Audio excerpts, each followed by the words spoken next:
Did you know in just a few minutes you can have your Bubble app sending notifications into a Slack channel of your choosing, as long as you own that Slack community? This can be really useful for a very basic event tracking or user feedback. In fact, I've just been looking into it because I've added a user feedback widget into our AI learning environment app. That's coming soon. But it's just so straightforward. You can do it in just a few minutes. I'm going to show you how in this tutorial. So I'm using this page in the Slack API, and I'll just talk through the steps and then I'm going to show you each part. So you need to have created a Slack app. You can do that using an existing account. Like I say, it does help if you are the admin or the owner of the community that you want to add the app into.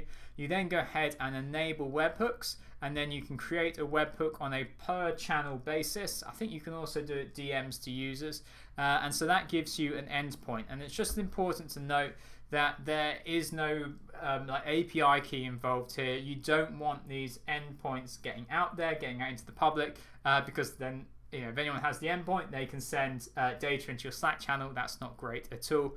And then it gives us a breakdown of how we do it and we can do this in the Bubble API connector. And I'll also be showing you how we can make even more advanced formatting, because Slack provides this tool here called the Block Kit Builder. So you can build your own message, and then it gives you the payload breakdown, and we can make bits of that dynamic in Bubble.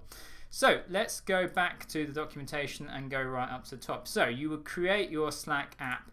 And so this is what I'm greeted with, and you create an app. Here's one I've done already, and then I've hidden some details on this page because, like I say, you don't want all of the webhook IDs getting out there, but you'd go down to incoming webhooks and then you can add in a webhook. I've also hidden the channel, but you can go ahead, click add new webhook to workspace, pick the channel, and that will give you an endpoint just like some of these. So I'm going to go ahead and do that and copy it onto my clipboard.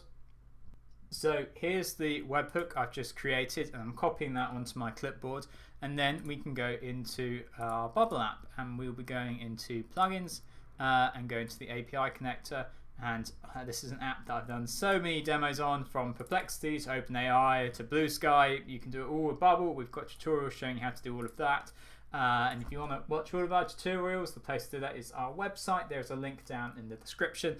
But for right now, we're just focusing on Slack. So remember, I said there's nothing to authenticate this time around, and we'll say send message to Slack. Okay, now if I go back into the documentation here, I can see that it needs to be a post request with content type application JSON in the header. Now that's a default in Bubble now, so you don't actually need to add that in each time. So I'll leave my headers empty and I'll paste my endpoint in here.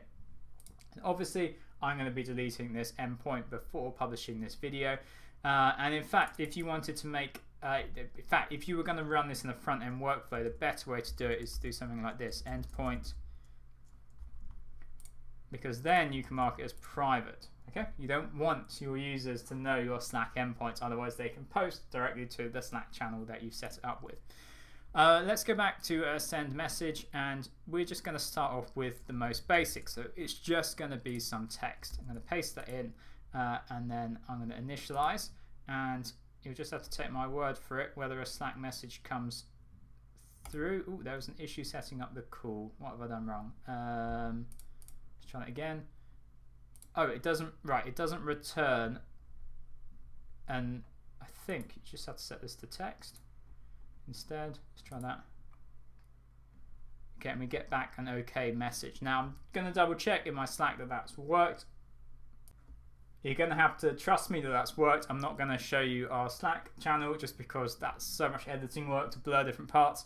But the key bit here is to make sure you change this to text so you get back an OK status. Otherwise, it won't initialize because it doesn't actually get a JSON response back from Slack. So I do get back in that channel that I selected hello world, which is amazing. But what if I wanted to make it more advanced? Well, we can now go into the Slack block builder, and I'm going to clear all blocks. And we'll say, well, okay, let's start off with some markdown, just like that. And then what happens if I want to add an image in? And I've not really experimented with the form elements. Oh, I don't know what that did. I'll go back, clear blocks. Let's start with markdown, and then we'll add in a header. And in fact, we want those the other way around. It's drag and drop. It's drag and drop. Perfect. Okay, but you can see really the breadth of what you can achieve with this builder. So we're going to copy the payload and go back into our bubble app and replace it. We've now got something much more complicated. So in the header, I'm going to check this, and this is just good practice for when you're using the body section, the JSON object of the API connector, is get rid of the speech marks and put them back in when you insert dynamic data in a workflow. So if we wanted this to be a node in a workflow, we'd change it to an action.